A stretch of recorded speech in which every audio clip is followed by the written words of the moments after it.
ஆண்டவரும் இரட்சகருமாகிய இயேசு கிறிஸ்துவின் இனிய நாமத்தில் உங்கள் யாவருக்கும் அன்பின் வாழ்த்துக்களை தெரிவித்துக் கொள்கிறேன். அருமையான தேவ பிள்ளைகளே, நியூ டே நியூ ஹோப், புதிய நாள் புதிய நம்பிக்கை தின தியானத்தின் மூலமாய் ஒவ்வொரு நாளும் உங்களை சந்திப்பதில் நான் மிகுந்த மகிழ்ச்சி அடைகிறேன். அல்லேலூயா. இன்றைக்கு கூட கர்த்தர் நமக்கு கொடுக்கிற வார்த்தை என்ன? 2 சாமுவேலின் புஸ்தகம் 7ஆம் அதிகாரம் 28வது வசனத்தை கூட வாசிக்க கேட்போம். இப்பொழுதும் கர்த்தராகிய ஆண்டவரே, நீரே தேவன், உம்முடைய வார்த்தைகள் சத்தியம்.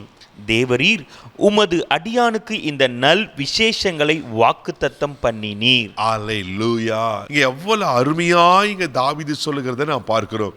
தாவீது சொல்றாரு, கர்த்தராகிய ஆண்டவரே நீரே தேவன், உங்களை தவிர வேற ஒரு தேவர் இல்லை, உங்களோட வார்த்தைகள் சத்தியம், உமது அடியானுக்கு நல் விசேஷமான வாக்குத்தத்தங்களை நீர் வாக்கு பண்ணினீர் என்று இங்க தாவீது சொல்லுகிறதை நான் பார்க்கிறோம். தேவப்பிள்ளையில தாவீது இது எப்படிப்பட்ட சூழ்நிலை சொல்லுகிறாருன்னா, தாவீதுக்கு ஒரு மன ஆதங்கம் இருந்துச்சு.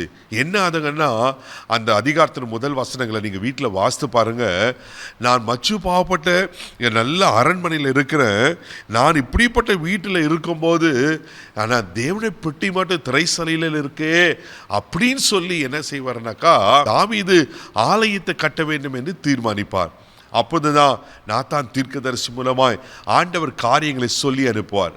ஆனால் தாவீது ஆலயத்தை கட்டணும்னு நினைச்சாரு, ஆனால் சாலமோன் தான் ஆலயத்தை கட்டுகிறார். ஆனால் தாவீதுக்கு ஆண்டவர் வாக்குத்தத்தம் பண்ணினபடியே ஒரு வீட்டை கட்டி கொடுத்து அந்த வீட்டில் குடியிருக்கும்படி தாவீதுக்கு கர்த்தர் செய்தார். தேவனில் அப்போதான் இந்த தாவீது சொல்வார், இப்படிப்பட்ட நல் விசேஷமான வாக்குத்தத்தங்களை நீங்கள் பண்ணியிருக்கிறீங்களாப்பா, நீங்கள் அந்த வீட்டில் என்றென்றைக்கும் வாசம் பண்ணணும் அப்படின்னு தாவீது கேட்கிறத பார்க்கிறோம். தேவனில் அன்னைக்கு தாவீதுக்கு நல் விசேஷமான வாக்குத்தத்தங்களை வாக்கு பண்ணுவாரானா, இன்னைக்கு உங்களை அவர் மறந்துடுவாரா? உங்களுக்கு என்ன வாக்குத்தத்தம் பண்ணியிருக்கிறார்? என்ன தீர்க்கதரிசன வார்த்தைகளை சொல்லியிருக்கிறார்? என்ன ஆமென் வார்த்தைகளை உங்களுக்கு கொடுத்திருக்கிறார்? அதை 100க்கு 100 நிறைவேற்ற உண்மையிலவராக இருக்கிறார். அல்லேலூயா.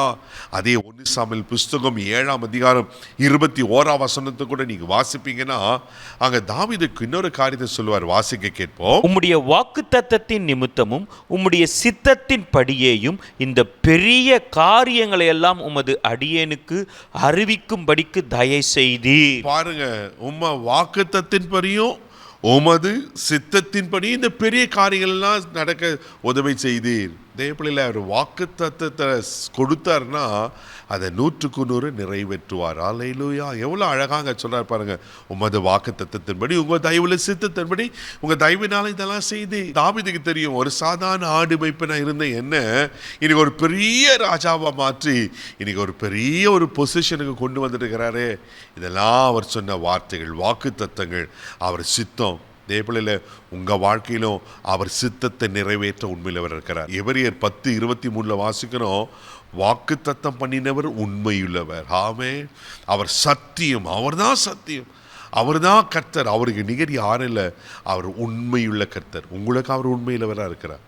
உங்கள் வாழ்க்கையில் கூட என்னென்ன வாக்கு தத்தங்களை கொடுத்துருக்கிறாரோ அது 100க்கு 100 நிறைவேற்றுவார். சோர்ந்து போகாதீங்க. அல்லேலூயா. ரோமர் 4:21 நீங்கள் வாசிக்கும் போது, வாக்கு தத்தம் பண்ணினவர் நிறைவேற்ற வல்லமையுள்ளவராக இருக்கிறாரா.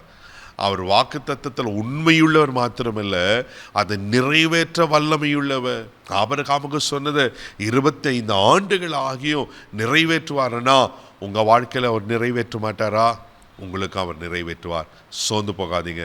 அவர் வாக்குத்தத்தம் பண்ணினதை தாவீதுக்கு அழகார் வீட்டு கட்டி கொடுத்து அவர் நிறைவேற்றுவார்னா உங்களுக்கும் உங்கள் தேவைகள் என்ன அறிந்திருக்கிற கர்த்தர் உங்கள் தேவைகளை சந்திப்பார்.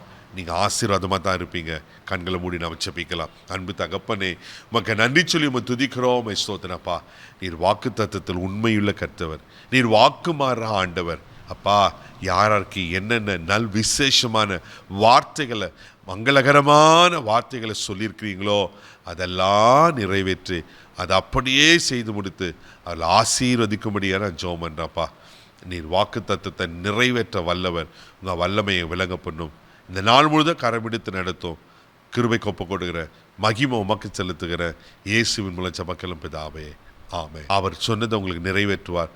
தைரியமாக போங்க. God bless you.